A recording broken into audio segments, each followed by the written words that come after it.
2025-এর 27শে December আমরা চলে গিয়েছিলাম কালিম্পং অ্যান্ড দার্জিলিং। তো সেখানকার ভিডিওগুলো আমি একদম এডিট করে তোমাদের সাথে শেয়ার করব। সেই সময় সুযোগ কোনোটাই পাচ্ছিলাম না, এত ব্যস্ত ছিলাম। তো যাই হোক, সময় বের করে আমি ভাবলাম আগে তোমাদের সাথে ভিডিওগুলো শেয়ার করা যায়। এটা ছিল কালিম্পংয়ে আমাদের ফার্স্ট নাইট, মানে হচ্ছে আমরা ওই দিন পৌঁছেছিলাম। তো বিকেলবেলা আমরা একটু ইভিনিং স্ন্যাক্স করছিলাম, আর ঠান্ডায় আমি হাত বের করতেই পারছিলাম না, তো সেই জন্য হাজব্যান্ড খাইয়ে দিচ্ছিল। আর এই দিন ছিল 28শে ডিসেম্বর। তো এদিন আমাদের অ্যানিভার্সারি ছিল, তো সেই উপলক্ষে বারবিকিউও সেট করা হয়েছে।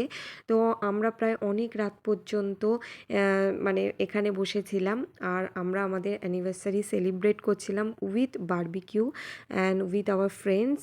রাত্রের বেলার এই যে ভিউটা দেখতে এত ভালো লাগছিল, মানে চারিদিকে শুধু পাহাড়, অন্ধকার, ছোট ছোট মানে ওই যে হোটেলের লাইটগুলো জ্বলছিল, আর আমাদের যে হোটেলের সামনে আরও অনেক ছোট ছোট হোটেল ছিল। তো সেইখানে অনেক রকমের লাইটিং করা ছিল, যার জন্য জায়গাটা অসম্ভব সুন্দর লাগছিল, মানে নিজের চোখে না দেখলে বিশ্বাস করা যাবে না আর কি।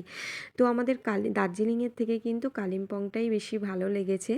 তো রাত্রিবেলা তো কোথাও বেরোইনি আমরা। তো যেহেতু মানে ট্রেনে ছিলাম সারা রাত, সেই জন্য টায়ার্ডও ছিলাম। তো আমরা হোটেলে বসেই বাইরে বসে অনেক রাত পর্যন্তই গল্প করছিলাম। তো ভীষণ ভালোভাবে ফার্স্ট নাইট আমাদের কেটেছে, মানে আমরা 27শে ডিসেম্বর বাড়ি থেকে বেরিয়েছি, আর এটা হচ্ছে 28শে ডিসেম্বরে। তো নেক্সট দিন আমরা এই যে সকাল সকাল উঠে পড়েছি। তো উঠে আগে ব্রেকফাস্ট করে নিয়েছিলাম, আর তোমাদের সাথে সকালের ভিউটাও আমি শেয়ার করছি, সামনেটা খুব ভালো লাগছিল। তো তারপরে দুপুরবেলা আমরা খাওয়া দাওয়া করে নিয়েছি, একদম লাঞ্চ করে নিলাম।